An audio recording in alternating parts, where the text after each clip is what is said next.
In this video, I want to talk about building a desktop system, a hi-fi system for your desk. Now, you might well have already a 2-channel system in a nice listening room with floor standard speakers or whatever, but for whatever reason, you might want to be building something to put on your desk. After all, our desk space is probably one of the only spaces in the home that we can really call our own, and hopefully we get to choose what goes on it and what stays off. So welcome to this 2-part series where I'm going to be taking you on the journey I had in building a desktop system and the sort of ins and outs and round and the bends and unexpected twists, as I also explored trying out different pieces of equipment in recent weeks. Now, I've made some notes to help me on the journey because it is rather complex, as I say. But just to get started, there are 4 constraints that I set out. Because there's so many variables in this topic, I've decided, okay, these 2 videos, part 1 and part 2, are going to be focused with 4 constraints in mind. First of all, the primary reason for putting a system on our desk is to listen to music. Okay, that's the first constraint. The second one is all the equipment needs to be on or under the desk, but basically on the desk. So the loudspeakers need to be on the desk itself. The third constraint is that headphones are a must. I've decided that this is an important thing when you're working at a desk. Sometimes you want to wear headphones, and therefore that is a must in the mix and in the combinations I look at. And my last constraint, because my desk is quite small, it's only 160 centimeters wide and 90 centimeters deep, that I want to take up as little footprint as possible so that I've still got some space to work. If you notice in the photograph of my desk here, I've even raised my laptop up on little blocks, little marble blocks, to improve ventilation so that the fan doesn't come on very often, because I find that really irritating. And secondly, so that I can slide my CD reading device underneath and also my SD card reader underneath as well. So I'm trying to optimize all the space I can get. Okay, so let's get started then. So, of course, for me, the most important thing about a desktop system is to ensure that we have got a comfortable desk. Now, if you're going out to buy a desk, obviously you might decide to be having a desk, a grand desk in the middle of your room, or you might have to have just a sort of table that you'll push right up against the wall. These are the variables that we will have to take into account. But one tip I do have, if you're going to be sitting there for a long time, especially if you're going to be listening to music or whatever, it's nice to be comfortable. And if you can, try and go for a desk with a beveled edge. I know they're not so popular these days, but I find them to be very, very comfortable indeed. It's not essential, obviously, but it's something that I like to use. Now, obviously, also, you will need to have a comfortable chair. So the best investment on a desktop hi-fi system, I think, is your chair, because that's where you're going to be spending your time most of all, and a bad chair will give you nothing but backache and misery. And it doesn't necessarily mean to be expensive, it's just got to be really comfortable so that you can at least try and relax in it. Now, there's a golden rule with desktop systems, is that you should really form an equilateral triangle. So your speakers need to be at 30-degree angles. You see in the diagram here, this situation. So the width between each of the 2 loudspeakers needs to be the same as the distance to your head from the left or right loudspeaker. Now, in some situations, to get it really right, you definitely do want to measure it to the centimeter. So the easiest place to do it is to use it from your nose to the drive cone on left and right, and when that's the same, make sure they're the same distance apart. And that's quite a crucial thing if you want to get really good stereo imaging, because even the smallest variation in this situation, you can cause a problem later on. Now, the other point I want to suggest is you want to get your tweeters above ear level. So the loudspeakers should be coming facing you, and the main woofers, if you like, the bass mid-range units, should be about at ear level or slightly lower. And what I would often do is just take just the top edge of that woofer and put that in line with my ear when I'm sitting down in a comfortable position. So you need to measure from your ear to the floor or to the ear to the desk and make sure that your loudspeakers are raised up. Because what I don't like is when desktop loudspeakers are pointing up and when they're physically sitting on the desk. That's the worst thing you can have, really, because you're going to build up lots of resonance. And I know you can have sort of foam and sponges to support them and tilt them upwards, but when you have them tilting upwards, you've got to sit in exactly the right point before everything flies up into the ceiling, and it's a real mess. So raise them up. Get some books in the beginning, stack them all up on the books till you get the height right. And then, like I did in my case, I just got a local blacksmith to make up a set of stands for me at the height I needed for the speakers I had at the time, which were the LS3 5As. I had them kicking around and I thought, right, well, I'll start with those. And this is really where this video's started from, thinking, well, can I progress beyond these LS3 5As? What would happen if I did? Now, the first pair of loudspeakers that I chose to try out were ATC's SCM 7s. And I chose them because I've always liked that company. I've known it from the pro audio world, of course. But they make a kind of a loudspeaker copy version for the consumer market too, and I've always liked that. And they tend to use the same drive cones, the same crossovers, same technology, but just put them in more visually attractive cabinets rather than the painted black that they're normally supplied with. And the little SCM 7 is kind of like the modern day equivalent of the LS3 5A from Rogers, the BBC standard.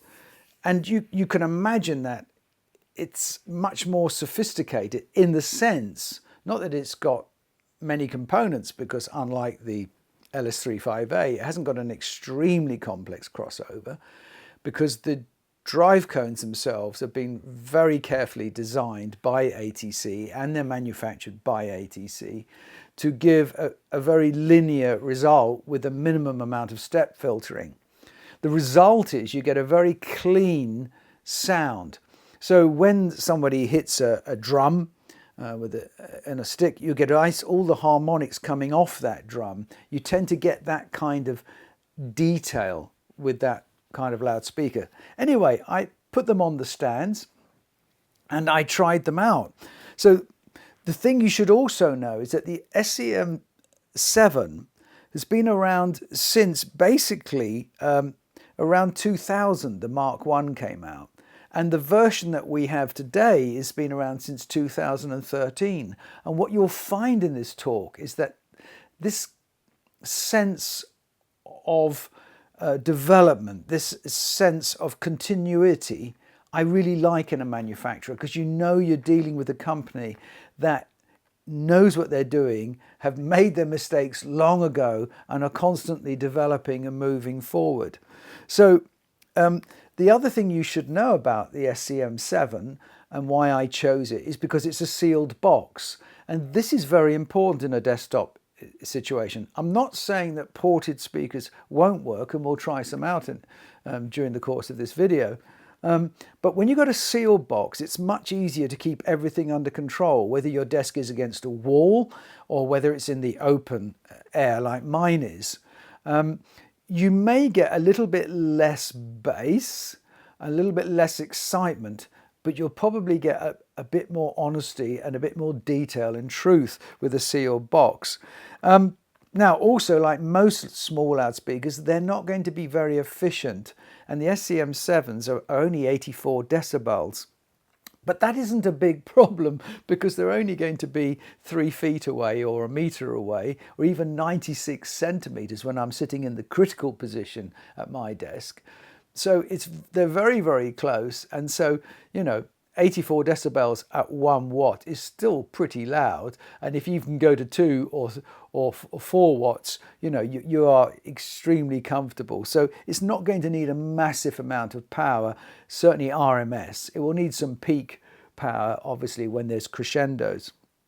Now, this speaker rolls off at 60 hertz. It's -6 decibels at 60 hertz, and that's where we should consider our roll off to be. But it goes really loud. It can max at 103 decibels. Now, if you had 103 decibels at 1 meter, you'd be deaf. But it does mean you can turn them around and face them into the room and play music through them. And they will work in a room situation, and that's worth bearing a note on, just in case things change over time. The only thing I really don't like about the SCM7s are the grills. I think they're really ugly.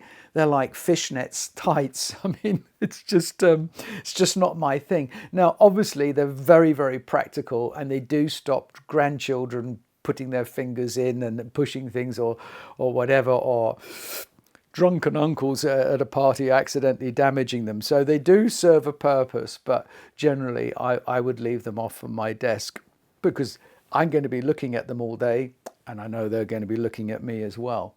And of course, I have to say, they're made in the UK. Not that I'm particularly biased towards the UK, it's just that's my heritage and it's a background I know, and I know the care and the reputation that ATC have built. But so I've got my ATC speakers on their stands staring me in the face, and I've got to decide what I'm going to power them with. Now, one of the people I know in the industry, Brum, he's a very helpful guy, and he distributes into the Benelux Chord electronics gear and Totem loudspeakers. So I said to him, well, look, I'm doing this video on building a desktop. Can you suggest some bits for me and maybe send something over? And so about a week later, sure as anything, 2 little boxes turned up, which contained the Chord Qutest Dac and the Chord Qutest Annie, which is their little integrated amplifier. So I thought, well, I'm going to set those up first of all. Now, to be honest with you, I've never been a great fan of Chord electronics. Whenever I've seen their equipment at shows, I've always looked at it and thought, oh, that's not serious hi-fi. I mean, I'm still old-fashioned, an amplifier needs to look like an amplifier. It needs to be rectangular and it's got to have 3 knobs on the front or whatever. So I was looking at this thing with coloured balls on, especially the small ones, the Qutest. I mean, they just looked like toys. But I thought, this is going to be good for my desktop series because having a small footprint is one of my criteria, of course. So I set them all up, got everything ready, and, opening up the box and seeing Rob Watts's little Qutest Dac, I was very impressed, just like a lot of other reviewers, with the build quality. I mean, it's really a beautifully machined aluminium box with a little window on the world where you can pop down and even see, I think, Rob's name in there. I would say small, well-made and stylish are the key words that I would give to this. And the other thing I like about Chord electronics is the fact that they've been around since 1989. Just like ATC have been around from the 70s, 1970s, Chord have also been around a long time. And what Rob Watts has done, he's gone on his own path. He hasn't used, the normal chips like everybody else is using. He uses an FPGA, and that is a field programmable gate array. All it means is it's basically a chip that you can program to do what you want to do with it, rather than having something specific and you can't change. And he's been programming this thing and got the result that he and the Chord team like, and indeed has proved extremely popular around the world. Now, this is not a cheap DAC by any sense of the words. It's 1,495 euros, and it's possible to buy a complete desktop system for that. So this is only for people who A, can afford it. Maybe you can buy them on the second-hand market if they come up, but also for people who really like with it and can identify with its design, because it is very quirky. For example, it hasn't got an on-off switch.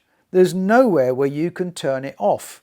I tried all the combinations, I looked and researched and could find nothing. So if you found a way of turning it off without pulling the power out the back, then please let me know and put it in the comments. So Chord say it doesn't matter, you don't need to turn it off. It's such a small amount of power. But if you're living in a studio flat, you know, you're going to have these coloured lights shining into the room all night long, although there is a way of dimming them down.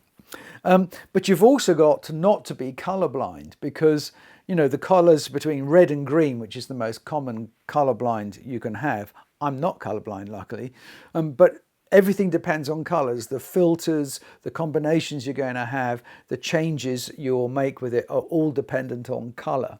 And even the little lens where you look through, that will change colour depending on the hertz of the streaming that it's processing. Anyway, that's not the most important thing. And in the end, I found that with the input on white and the filter on green, I kind of got the best result for me anyway. And it's worth saying here that in near-field operations, like with headphones, DACs play a very big role, and they make a much bigger difference than they might do in a normal listening situation. And why is that? Well, DACs are filtering and are particularly critical in high frequency ranges.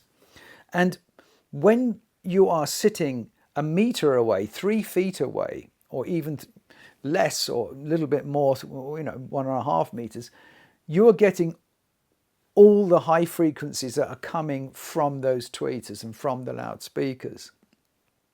Because high frequencies don't travel as far into the room as low frequencies. I mean, low frequencies will travel through your walls, out into the street and to the other side of the road.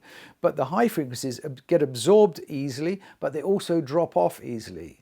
In one of my previous videos, when I was talking, making a recording for Gilou, there's a recording I made, I demonstrate that when we are near the violin, it's very screechy, but when you move the microphone just 1.5 meters away from the violin, all the screechiness has died off. Well, exactly the same happens in our listening spaces. And if you look at the frequency response curves of loudspeakers, it's always at 1 meter, because that's where the high frequencies are still from the tweeter flowing and penetrating into the room evenly. So this is something very important to remember, that when you are sitting in near field, you're getting all the frequencies. So any change in that DAC, you're probably going to hear it, unless they're very, very similar by nature. So I connected the DAC, and I also connected the Qutest ANI, which is the integrated amplifier. And to be honest with you, at first, I was not that impressed.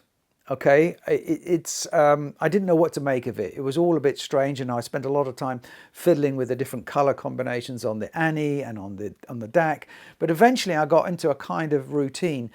But the ANI is stated to be 10 watts a channel into 8 ohms. But I didn't get the feeling that it was.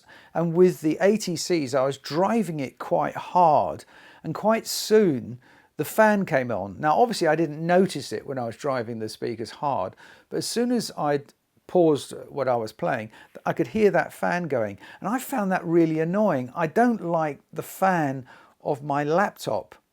And I actually chose the one I have because it's got a very quiet fan and it doesn't come on very often. So the fact I'm going to end up with a fan from the amplifier and the laptop, that was really annoying because it kept going after I'd stopped playing music. So that wasn't the best experience for me. And it isn't cheap, you know, again, I mean, it's 1,699 euros I've written in my notes. But I thought, well, what is the appeal here? Okay, it matches, it looks nice, and you can get a nice little rack to stack them all up on with a phono input. And then I got it. When I plugged my headphones in, it was incredible. I mean, it's a really, really good headphone amp. And then I suddenly realized, oh, this DAC is special as well. And you get the feeling that there's plenty of power. And I've got Sennheiser 300 ohm headphones, the classic HD600s.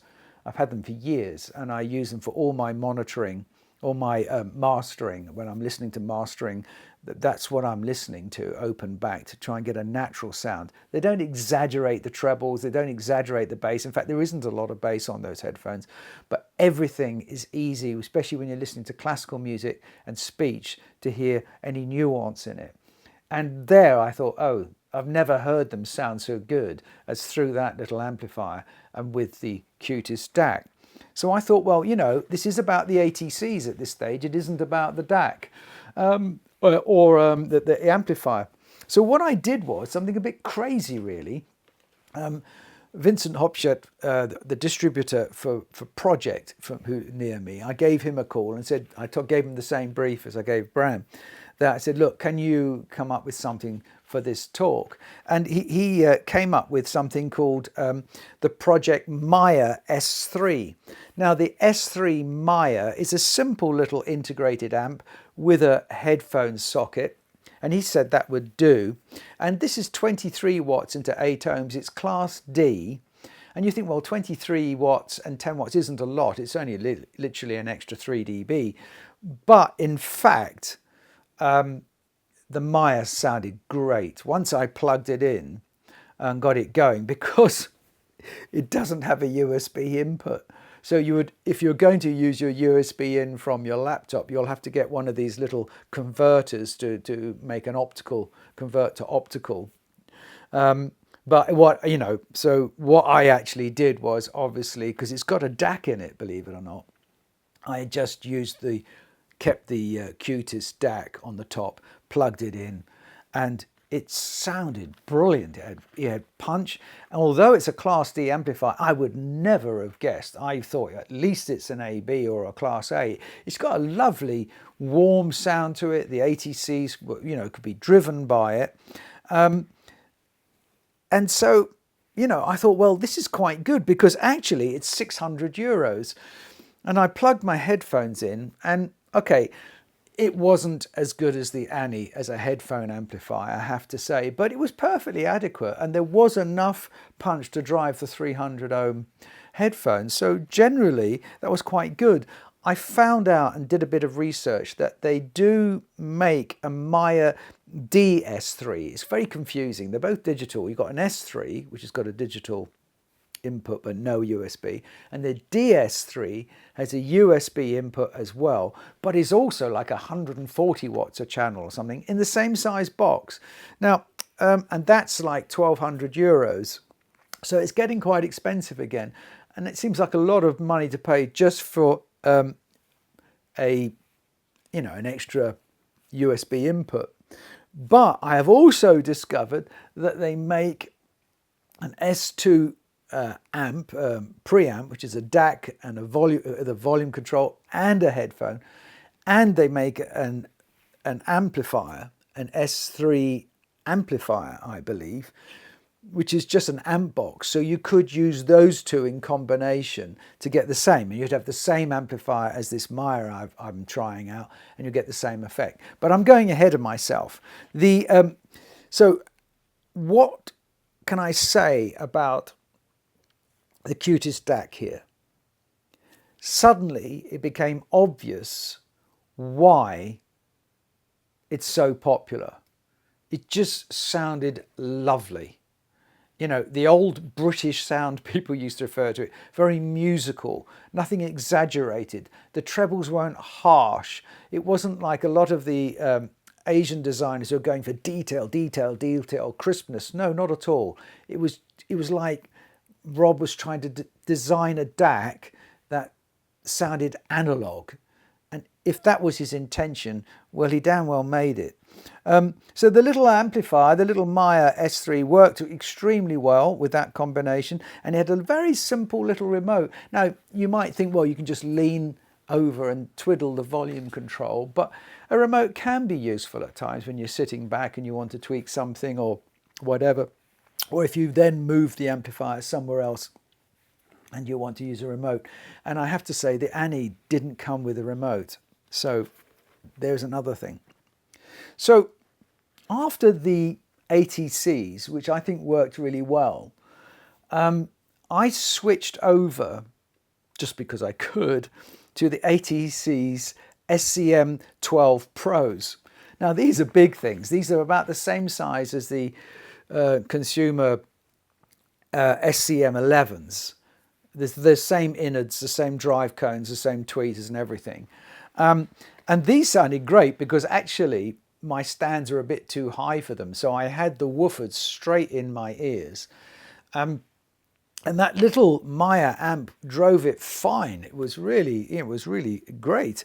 And these sounded really nice. But to be honest with you, I do think putting them on your desktop, they look rather big, certainly in my situation, is a bit crazy unless you really want to listen to loud rock music or something. And I mean really loud, because those SCM7s will go really loud. Of course, you've got a little bit more bass, but I'm not sure whether that would be needed. And I felt that if we could move the ATC SCM12s just a bit further back, we would gain even more, because there is an ideal listening distance between the design of the loudspeaker and your ears. And not all loudspeakers, as we'll see later, are really good in near field. Now these are good for near field, but I would say about 1.5 meters. So if you've got a big desk and you're likely to be sitting further back and you want to play loud and you want a bit of fun, either get the SCM 11s or the 12 Pros, because you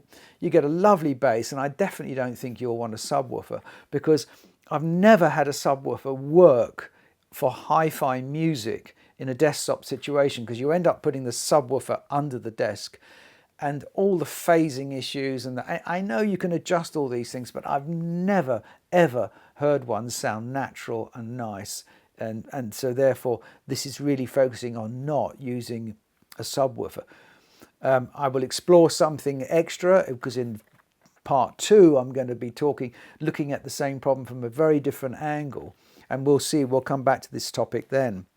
So the 12 Pros have the same characters, same sound characteristics as the little SCM7s. Okay, but they're much more expensive, like 1,600 to 1,900 euros, depending if you can get them on a bargain. So they're a bit more expensive, but they're bigger and bulkier. And I think the SCM11s are typically around the same. Now, you don't get grills with the Pros, but you do with the STC 11s, of course, because that's for the consumer market. Now, after that venture into these big monsters, I went completely the other way and went back to Vincent's recommendation. Vincent, you remember, is the distributor for Pro-Ject, and he lent me a rather battered pair of 5 S2s that he's been carrying around in the back of his car and from show to show for a very long time. And the 5 S2 loudspeakers from Pro-Ject, as you can see, are very small. The distance between the tweeter and the mid-range woofer is quite large for such a small speaker, and I'm not quite sure why that is, why they designed it like that, because I would like to have seen it a bit closer to get that really nice coherent sound in near field. At 649 euros, they sounded pretty good, and that's for a pair. They didn't have the detail of the ATCs. I mean, ATCs are designed for detail. They're designed for accuracy. They had a character of their own. I had the feeling when I was listening to them close in, I was listening to the enclosures quite a lot, a bit like you get with LS3 5As. And I think if they were just back a bit further again, maybe it wouldn't be so obvious. But the mid-range was clean and they were okay. They sounded a bit better when I was a little bit further back, when I was a little bit beyond the magic triangle, because of the sound of the enclosures themselves was sort of integrating into a whole, and there was the coherence between the tweeter and the mid-range. And again, it's a shame. I'd love to see them explore bringing those elements together. For me, that's an important thing. So after that, I went completely the other way, because as I said, Bram distributes Chord and Totem and Riga products. And Totem are a company I've know of, but never really got to know their products very well. They make loudspeakers for a very, very long time. I think I made a note in there. No, but It's decades they've been doing this for. We'll put it up on the screen when they were founded. And they're from Canada. And he had a pair of Totem Bison. Now, again, the distance between the tweeter and the mid-range driver is still, you know, it's not as close as it could be. And they were a bit too big, I think, for the desktop. Yes, they could work, but what I found was, because they were like 2,600 euros a pair, again, when I was in close, I didn't get the best of them. But when I moved back 1.5 meters, 2 meters, like 6 feet back, they sounded great. And this made me feel that these are probably designed to be on stands in a living room with a listening position of 2 meters and a gap between them and the wall. Because like the Pro-Jects, they've got a rear port to them. And I'm a bit worried that if you've got a desktop up against the wall, that rear port might be a problem. You might get away with it because of the fact that they're towed in tight. But if you're going to lie back in your chair and you're going to sit back with a distance between you and your desk, and they're going to be on a 90 centimeter deep desk, then the Totems might well work really well, because I think they need this 2 meters to really sound good and to come into life, and then to get the benefit of the quality that they have. Strange thing about them is their enclosures were very light. When I lifted them up, when that box of 2, I couldn't believe there was 2 in there. It was quite light. And yet they were very rigid, and there wasn't any obvious sound coming from the enclosures into the space. So it was nice close in, but just not as good as when they were a bit further back. And that's something we've got to overcome to have the perfect desktop system. So I really liked them. I thought they sounded nice, but you know, I don't think this is the right location for them. But how can you know these things until you try, right? So now, up to this point, I've been using the Qutest DAC through it all and really, really enjoying it. But your desktop system isn't going to be just about loudspeakers and just on one DAC, because as I said, that Qutest DAC, you know, it's a lot of money. So my colleague AJ in London advised me to try a piece of kit from Eversolo, and their DAC is the Z8.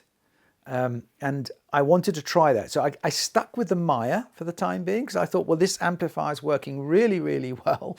I'm enjoying it. I didn't want to make too many changes because it's quite a complex thing, switching from one thing to another. I wanted to keep some consistency here.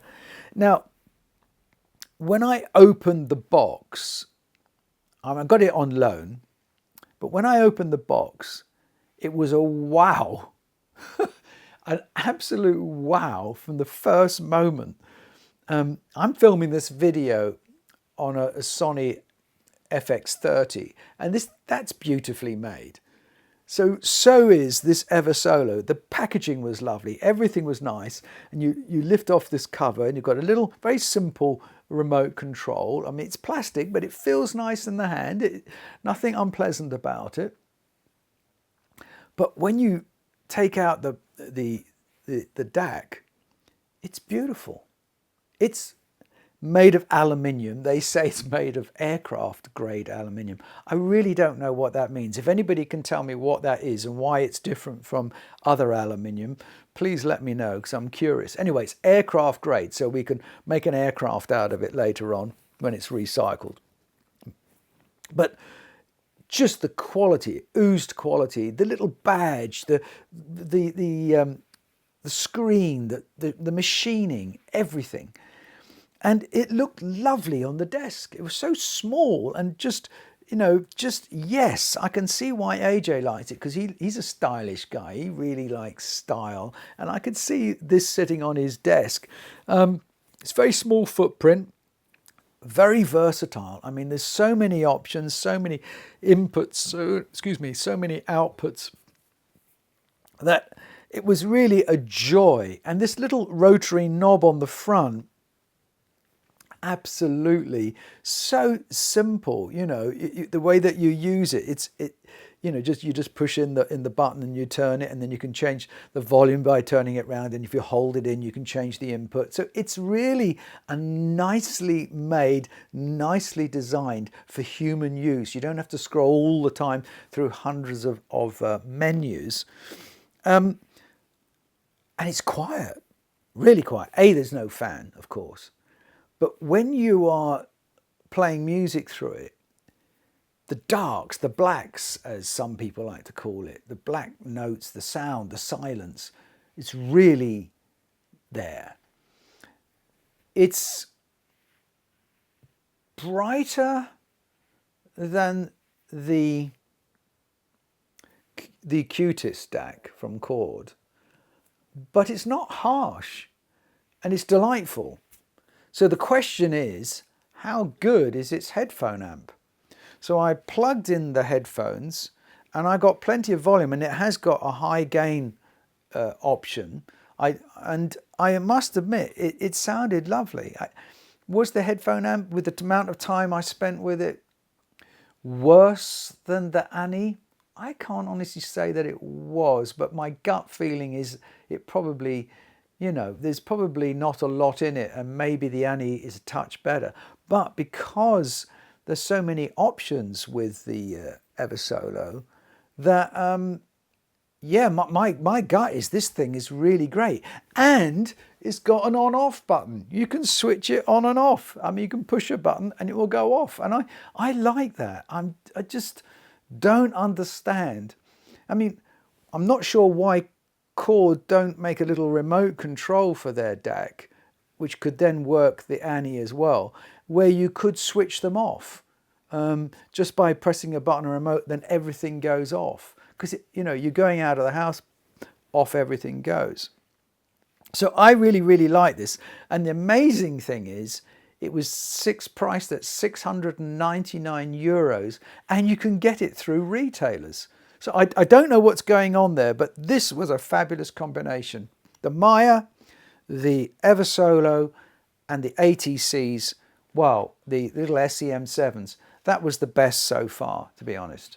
That was really, really good. I liked it very much. So then I kind of compared the Qutest and the Eversolo together. I just going to say again, the Qutest sounds lovely. The Eversolo sounds clean. It sounds direct. I just thought it was very, very nice. And if I was going to go for the Eversolo, I would just link it with the S3 Pro-Ject Amp Box, and I've seen it here in my notes, €299.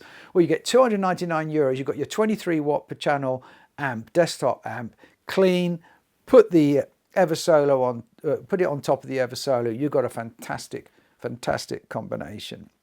So what would you get then? You had got €998 for the the DAC and the headphone amplifier and a power amplifier. And the only other option I say is that Pro-Ject do make a pre-digital DAC that you could try if you like the look of wanting everything to look the same and be the same. Now, I've never heard one of those, but they brought a model out in just this year. During the crisis with the chips in 2021, the Pro-Ject team completely redesigned their DAC, the little pre. And to be honest, they say they've improved everything. So it might be worth looking at. But for me, at this test, on this day, I was delighted with the Eversolo Z8 and the little Maia amplifier. And what a great price, $998 for the whole lot. Perfect. So let's move on. So what was the ideal setup? You've guessed it, ATC SCM 7s at €1,300 with the Eversolo Z8 and the Amp Box, the S3. You know, what are we coming at? You know, we're coming in at something like 2,297, I should say, which is great. Or you can then go for the pre-docs, but digital, which would be a little bit cheaper. I see here that the pre-box digital S3 is the one I was advised to recommend to you, but I've not heard it yet. The S3 at €449, then it would stack neatly with each other, would only come out at 2,047. So you've got a complete desktop. Now I know that for a lot of people that's still a lot of money, but you'll probably get some of these things secondhand if you looked around. It was John Westlake from Pro-Ject who spent a couple of years redesigning the little Pro-Ject Amp Box Pre-box S3, and you know, I'm very curious to try one out. Actually, I'm sure it's pretty good. But the Eversolo is really nice, I have to say. So what I haven't talked about was my starting point, which was the LS3 5As with an SMSL D400EX and a VMVA1. Well, you'll recognize the VMVA1 because I did a review on it, and I loved it very much. And I said, well, you could put it on a desktop. So I thought, well, I'll try that out. So I put it on my desk. I had a pair of LS3 5As. I got somebody to make the stands for me, put it all together. And I used to have a little FIO DAC, but when I had an external drive, it started interfering. There was from the external drive would make a horrid noise through the FIO.